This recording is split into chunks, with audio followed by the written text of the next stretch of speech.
Welcome back to our YouTube channel Chalk and Duster Academy. आइए शुरू करते हैं आज की क्लास।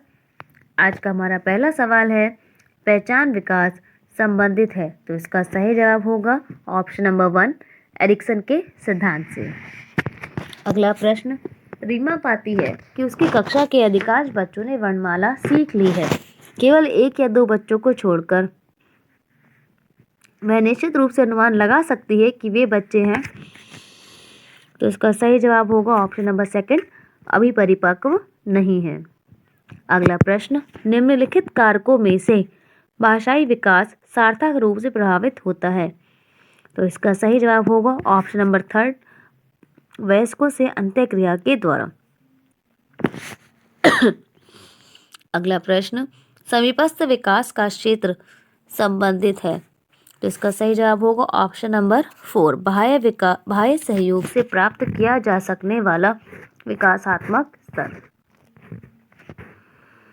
अगला प्रश्न, पाठ्यचर्या में विभिन्न गतिविधियों और अनुभवों का समावेश आवश्यक रूप से होना चाहिए, तो इसका सही जवाब होगा ऑप्शन नंबर 2, प्रत्येक बच्चे के द्वारा किसी गतिविधि में निपुणता प्राप्त करने हेतु। अगला प्रश्न, बहुपौदिकता का प्रत्यय इंगित करता है, तो इसका सही जवाब होगा ऑप्शन नंबर 1, कि गणित और भाषा जैसे परंपरागत विषयों के अतिरिक्त अन्य क्षेत्रों में भी विद्यार्थियों के द्वारा उपलब्धि की प्रशंसा की जानी चाहिए। अगला प्रश्न, सतत एवं व्यापक मूल्यांकन का अर्थ है, तो इसका सही जवाब होगा ऑप्शन नंबर 2, योग्यताओं, व्यक्तित्व तथा कौशलों आदि के व्यापक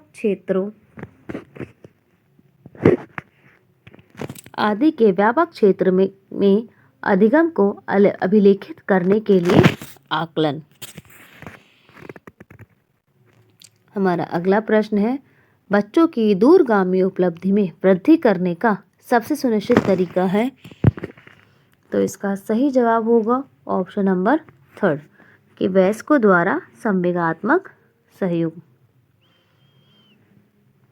अगला प्रश्न, बुद्धि परीक्षण विश्वसनीय प्राप्तांक देते हैं जब, तो इसका सही जवाब होगा ऑप्शन नंबर 2, परीक्षण की वैधता उच्च हो। अगला प्रश्न, कक्ष की गतिविधियां कक्षा में विद्यार्थियों की विशिष्ट योग्यताओं के अनुरूप होनी चाहिए, इसका उत्तरदायित्व, तो इसका सही जवाब होगा ऑप्शन नंबर 1, कक्षा अध्यापक पर कि वह पाठ्यचर्या को उसी अनुसार परिवर्तित करे जैसा वह विद्यार्थियों के लिए उपयुक्त समझता है।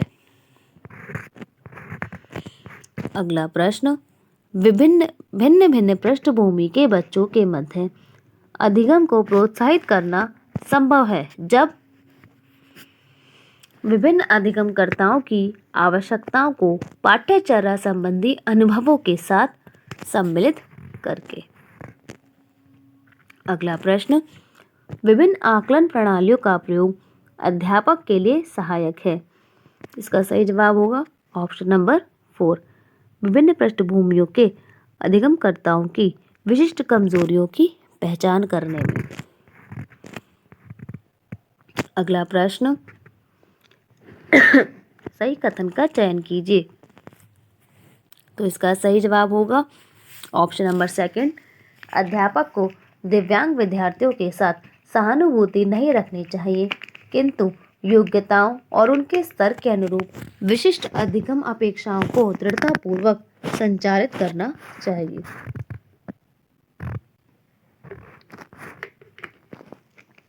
अगला प्रश्न, कक्षा में प्रतिभाग न करने वाले विद्यार्थियों को अभिप्रेरित करने के लिए शिक्षक को क्या करना चाहिए, तो इसका सही जवाब होगा ऑप्शन नंबर 1, नेत्र संपर्क करना चाहिए। अगला प्रश्न, विद्यार्थियों में निम्न उपलब्धि का सबसे प्रमुख कारण है, तो इसका सही जवाब होगा ऑप्शन नंबर 4, असुरक्षा और चिंता। अगला प्रश्न, बच्चे सबसे अधिक सीखते हैं जब वे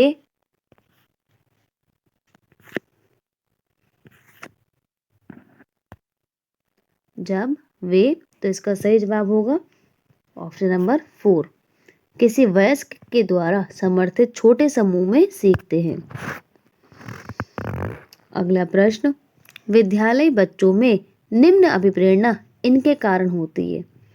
तो इसका सही जवाब होगा ऑप्शन नंबर 1, अध्यापकों की निम्न संप्रेषण क्षमता। अगला प्रश्न, सभी अधिगमकर्ताओं के लिए विद्यालय अनुभव का सबसे प्रमुख पक्ष है। तो इसका सही जवाब होगा ऑप्शन नंबर 4, समाज में दूसरों के साथ अनुशासित रहना सीखना। अगला प्रश्न, अच्छा शिक्षण है। तो इसका सही जवाब होगा ऑप्शन नंबर 1, अधिगम संस्थानों को व्यवस्थित करना तथा विद्यार्थियों को अपनी गति से कार्य करने के लिए स्वतंत्रता देना। अगला प्रश्न, कक्ष में विद्यार्थियों का अधिगम परिलक्षण है। तो इसका सही जवाब होगा ऑप्शन नंबर 4, अभिरुचि और अभिप्रेरणा का। अगला प्रश्न, कक्ष को सक्रिय अधिगम केंद्र बनाने के लिए अध्यापक को अपना अधिकांश समय व्यतीत करना होगा। तो इसका सही जवाब होगा ऑप्शन नंबर 1, बच्चों के द्वारा एक दूसरे के प्रति गैर आक्रामक तरीकों से संप्रेषण तथा समूह में कार्य करवाकर। अगला प्रश्न, बच्चों के द्वारा आलोचनात्मक चिंतन न सीखने का कारण है। तो इसका सही जवाब होगा ऑप्शन नंबर 1, कक्षों का उच्च रूप से अनम्य होना तथा उत्तरों का मूल्यांकन भी उसी प्रकार होना।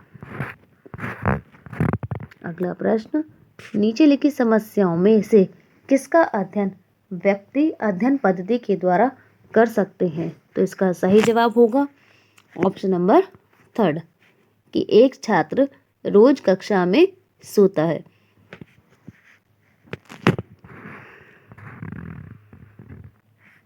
अगला प्रश्न, व्यक्तित्व सीखने योग्य व्यवहारों का आदर्श संग्रह है, यह कथन किसका है। तो इसका सही जवाब होगा ऑप्शन नंबर 2, स्किनर का। अगला प्रश्न, छात्रों के भाषागत विकास में सबसे अधिक प्रभाव डालने वाला भाज्य है सामाजिक परिस्थिति, यह कथन किसका है। तो इसका सही जवाब होगा ऑप्शन नंबर 4, वाइगॉस्की। जब भी कभी समाज की बात आ जाती है तो आप सीधा सा आप लोग का ऑप्शन होगा वाइगॉस्की, क्योंकि वाइगॉस्की ने अपनी सारी परिभाषाएं समाज से आधारित दी हैं, समाज पर आधारित दी हैं। अगला प्रश्न, पेशी संबंधी विकास के लिए सबसे उचित कार्यकलाप कौन सा है। तो इसका सही जवाब होगा ऑप्शन नंबर 3, बॉल फेंकना।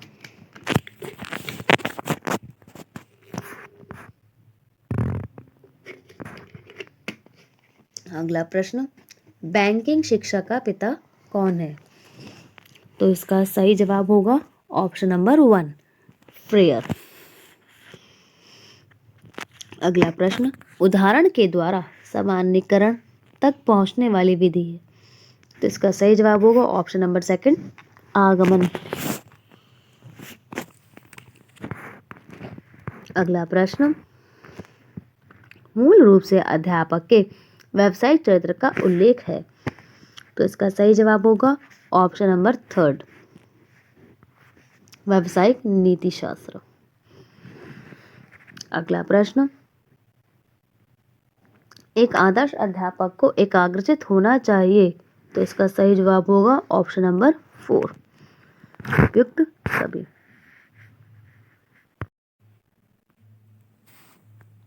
अगला प्रश्न, सबसे पहले पत्थरों पर शिलालेख किस भाषा में थे। तो इसका सही जवाब होगा ऑप्शन नंबर 1, प्राकृत भाषा में। अगला प्रश्न है, निम्न का मेल कीजिए। आप देख सकते हैं यहाँ पे बौद्ध परिषदों की बात की गई है, पहली, दूसरी, तीसरी, चौथी, और यहाँ ऑप्शंस में आपके पास एक गिवन है, पाटलिपुत्र, वैशाली, राजगृह और कश्मीर। सॉरी। तो इसका सही जवाब होगा ऑप्शन नंबर 1।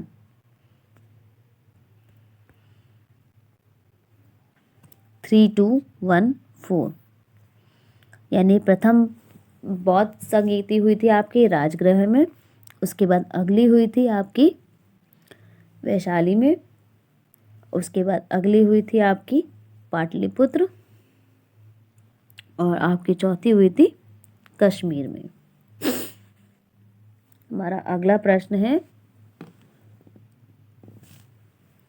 कृषि संबंधित जानकारी प्राप्त करने के लिए मुगल स्रोतों में से निम्न में से कौन सा विशेष उपयोगी है?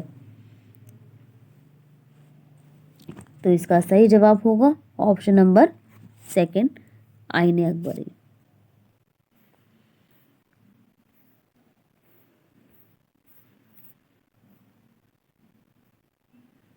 अगला प्रश्न, तंबाकू का उत्पादन करने में भारत का विश्व में स्थान है? तो इसका सही जवाब होगा ऑप्शन नंबर 2 द्वितीय स्थान है। अगला प्रश्न, खनिज सेलखड़ी उत्तराखंड राज्य में के निम्न में से किस जनपद में नहीं पाया जाता है? तो इसका सही जवाब होगा ऑप्शन नंबर 2 पौड़ी गढ़वाल। अगला प्रश्न, कौन सा द्वीप मूंगे से बना है? तो इसका सही जवाब होगा ऑप्शन नंबर 3 लक्षद्वीप। अगला प्रश्न, नाभिकीय ऊर्जा के मुख्य स्रोत हैं? तो इसका सही जवाब होगा ऑप्शन नंबर 2 यूरेनियम व थोरियम। अगला प्रश्न, वायुमंडल गर्म हो जाता है? तो इसका सही जवाब होगा सूर्य की विकिरण से। अगला प्रश्न, सार्क का मुख्य उद्देश्य है? तो इसका सही जवाब होगा ऑप्शन नंबर 1 क्षेत्रीय सहयोग। अगला प्रश्न, एक सरकार जिसमें राजा सर्वोच्च है लेकिन उनकी शक्ति कानून या संविधान के तहत सीमित है संवैधानिक राजशाही। अगला प्रश्न, पंचायती राज व्यवस्था की त्रिस्तरीय रचना को स्वीकारने वाला पहला राज्य है? तो इसका सही जवाब होगा राजस्थान। अगला प्रश्न, निम्न में से कौन उत्तराखंड में महिला सशक्तिकरण के लिए ब्रांड एम्बेसडर है? तो इसका सही जवाब होगा कविता बिष्ट। अगला प्रश्न, भारत के एकमात्र राष्ट्रपति जो निर्विरोध चुने गए हैं? तो इसका सही जवाब होगा ऑप्शन नंबर 4 नीलम संजीव रेड्डी। अगला प्रश्न, संविधान में प्रदत्त प्रक्रिया के अनुसार भारत के मुख्य न्यायाधीश को डैश के द्वारा हटाया जा सकता है? तो इसका सही जवाब होगा ऑप्शन नंबर 1 संसद के प्रस्ताव पर राष्ट्रपति के द्वारा। अगला प्रश्न, मूल अधिकारों को लागू करवाने के लिए उच्च न्यायालय किसके अंतर्गत आज्ञा पत्र या रिट जारी करने में शक्ति संपन्न है? तो इसका सही जवाब होगा ऑप्शन नंबर 2 अनुच्छेद 226। अगला प्रश्न, सीखना संज्ञानात्मक विकास पर निर्भर है? तो इसका सही जवाब होगा ऑप्शन नंबर 1 सदैव अर्थात सीखना सदैव संज्ञानात्मक विकास पर निर्भर करता है। अगला प्रश्न, शिक्षण में प्रदर्शन विधि की कमी है? तो इसका सही जवाब होगा ऑप्शन नंबर 1 छात्र स्वयं करके नहीं सीखते हैं। अगला प्रश्न, भारतीय बहुलतावादी समाज में सामाजिक विज्ञान पाठ्य पुस्तक को? इसका सही जवाब होगा ऑप्शन नंबर 4 सभी धर्मों और सामाजिक समूहों को शामिल करना और उनका प्रतिनिधित्व करना चाहिए। अगला प्रश्न, सामाजिक विज्ञान की कक्षा में निदानात्मक और उपचारात्मक शिक्षण में शामिल होगा? तो इसका सही जवाब होगा ऑप्शन नंबर 3, विद्यार्थी की कठिनाई विशेष की पहचान करना। अगला प्रश्न, सामाजिक विज्ञान शिक्षक के रूप में आपका लक्ष्य होगा। तो इसका सही जवाब होगा ऑप्शन नंबर 4, ये सभी, यानी कि मानवता का विकास, राष्ट्रीयता का विकास, सामाजिकता का विकास, ये सभी आपके सामाजिक विज्ञान शिक्षक के रूप में आपका लक्ष्य होगा। अगला प्रश्न, सामाजिक विज्ञान में परीक्षा सुधार पर एनसीएफ 2005 का आधार पत्र किस पर बल देता है। तो इसका सही जवाब होगा ऑप्शन नंबर 2, सतत एवं समग्र आकलन। अगला प्रश्न, विकास एक सामाजिक क्रियाओं के अवलोकन की प्रक्रिया है, यह मत है। तो इसका सही जवाब होगा ऑप्शन नंबर 3, रॉबर्ट सीयर्स का। अगला प्रश्न, निम्न में से कौन परीक्षण एवं त्रुटि अधिगम की अनिवार्य मांग नहीं है। तो इसका सही जवाब होगा ऑप्शन नंबर 4, जैव की चयनित गति। अगला प्रश्न, भारत में राष्ट्रपति पद के लिए प्रत्याशी का नाम प्रस्तावित होना चाहिए। तो इसका सही जवाब होगा ऑप्शन नंबर 4, यानी 10 निर्वाचक मंडल के सदस्यों के द्वारा। अगला प्रश्न, निम्न में से कौन सा किसी समस्या के सबसे अच्छे संभावित समाधान की ओर संकेत करता है। तो इसका सही जवाब होगा ऑप्शन नंबर 2, इसका सही जवाब होगा ऑप्शन नंबर 2, विवेचनात्मक चिंतन कौशल। अगला प्रश्न, भारत में निम्नलिखित राज्यों को उनके क्षेत्रफल के अवरोही क्रम में व्यवस्थित कीजिए। सही उत्तर के चयन के लिए कूट का उपयोग कीजिए। तो इसका सही जवाब होगा ऑप्शन नंबर 1,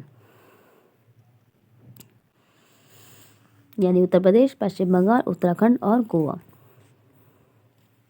अगला प्रश्न, निम्न में से कौन भारत से संबंधित नहीं है। तो इसका सही जवाब होगा ऑप्शन नंबर 3, तीन शान पर्वत प्रणाली।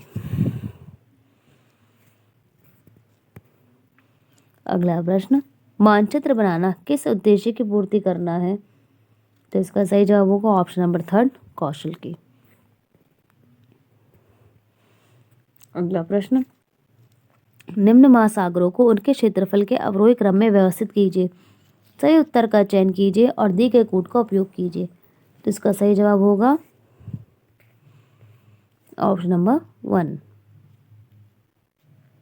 यानी पहले प्रशांत महासागर, देन अटलांटिक, हिंद, फिर आर्कटिक। अगला प्रश्न, निम्न में से कौन सी गैस ग्रीन हाउस गैस में सम्मिलित नहीं है। निम्न में से कौन सी गैस ग्रीन हाउस गैसों में सम्मिलित नहीं है। तो इसका सही जवाब होगा ऑप्शन नंबर 1, ऑक्सीजन। अगला प्रश्न, यहाँ आपको सुमेलित करना है। तो इसका सही जवाब होगा ऑप्शन नंबर 1, 4, 3, 2, 1, यानी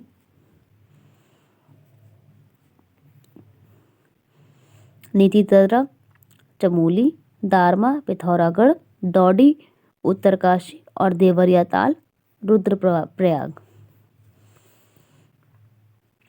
अगला प्रश्न, निम्न में से कौन सबसे अधिक उपजाऊ मृदा है। तो इसका सही जवाब होगा ऑप्शन नंबर 1, जलोढ़ मिट्टी। अगला प्रश्न, किस प्रांत में स्त्री साक्षरता दर सबसे कम है। तो इसका सही जवाब होगा ऑप्शन नंबर 3, हरियाणा में। अगला प्रश्न, निम्न में से कौन सी ऊर्जा गैर परंपरागत ऊर्जा स्रोत नहीं है। तो इसका सही जवाब होगा ऑप्शन नंबर, आप बताइए इसका सही जवाब क्या होगा। ऑप्शन नंबर 1, प्राकृतिक गैस। अगला प्रश्न, निम्न में से किस स्थान पर भारत का प्रथम आणविक ऊर्जा केंद्र स्थापित किया गया है। तो इसका सही जवाब होगा ऑप्शन नंबर 4 तारापुर महाराष्ट्र। अगला प्रश्न, निम्न में से कौन सी अवधि हड़प्पा सभ्यता का सही काल दर्शाती है? तो इसका सही जवाब होगा ऑप्शन नंबर 4 2600 ईसा पूर्व से 1900 ईसा पूर्व तक। अगला प्रश्न, निम्न भाषाओं में से किसका प्रयोग सम्राट अशोक की राजआज्ञाओं में किया गया है? तो इसका सही जवाब होगा ऑप्शन नंबर 3 प्राकृत भाषा का। अगला प्रश्न, निम्न में से किस सूफी संत को गरीब नवाज कहा गया है? तो इसका सही जवाब होगा ऑप्शन नंबर 2 शेख मोइनुद्दीन चिश्ती। अगला प्रश्न, अकबर के शासनकाल में दहसाला बंदोबस्त विकसित करने का श्रेय किसको दिया जाता है? तो इसका सही जवाब होगा ऑप्शन नंबर 4 टोडरमल। अगला प्रश्न, उत्तराखंड में अशोक का शिलालेख कहाँ पर है? तो इसका सही जवाब होगा ऑप्शन नंबर 1 कालसी में। अगला प्रश्न, अंग्रेजों तथा गोरखाओं के मध्य सुगौली की संधि कब हुई थी? तो इसका सही जवाब होगा ऑप्शन नंबर 2 1816। अगला प्रश्न, ग्रामीण विकास मंत्रालय के द्वारा निर्धन और निराश्रय वर्ग के लिए निःशुल्क आवास योजना का नाम क्या है? तो इसका सही जवाब होगा ऑप्शन नंबर 3 इंदिरा गांधी आवास योजना। अगला प्रश्न, सामाजिक विज्ञान की एक अच्छी पाठ्यपुस्तक का चुनाव करते समय आप किस बिंदु पर विशेष ध्यान देंगे? तो इसका सही जवाब होगा ऑप्शन नंबर 4 विषय वस्तु सुस्पष्ट एवं चित्रात्मक। अगला प्रश्न, यह कथन किसका है कि जहाँ भी समाज होता है वहाँ एकता होने के कारण परोपकार की भावना होती है? तो इसका सही जवाब होगा ऑप्शन नंबर 1 एमिले दुर्खाइम। अगला प्रश्न, निम्न में से the Protestant ethyl and the spirit of capitalism का लेखक कौन है? तो इसका सही जवाब होगा मैक्स वेबर। अगला प्रश्न, निम्नलिखित युग्मों में से कौन सा सही सुमेलित नहीं है? तो इसका सही जवाब होगा ऑप्शन नंबर 3 बहुविवाह पर प्रतिबंध सैयद अहमद खान। अगला प्रश्न, निम्न परिणामों में से कौन सा हरित क्रांति के परिणामों पर में मेल नहीं खाता है? तो इसका सही जवाब होगा ऑप्शन नंबर 3 हरित क्रांति मुख्यतः छोटे तथा निर्धन किसानों के लिए लाभदायक रही। अगला प्रश्न, निम्न उत्तराखंड की निम्न जनजातियों को प्रदेश में उनकी जनसंख्या के प्रतिशत के अवरोही क्रम में व्यवस्थित कीजिए। तो इसका सही जवाब होगा ऑप्शन नंबर 2 यानी जौनसारी, फिर थारू, फिर बुक्सा और फिर राजे। अगला प्रश्न, मध्यकालीन उत्तराखंड राज्य के पवार वंश के शासकों को उनके शासनकाल के प्रारंभ होने के वर्ष सुमेलित कीजिए। तो इसका सही जवाब होगा ऑप्शन नंबर 3 2143 यानी अजयपाल 1493, महीपति 1624, उसके बाद ललित शाह 1493 और जय कीर्ति शाह 1780।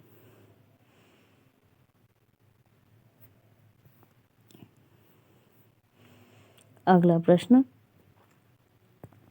यह संकल्प निम्न में से किस में लिया गया है?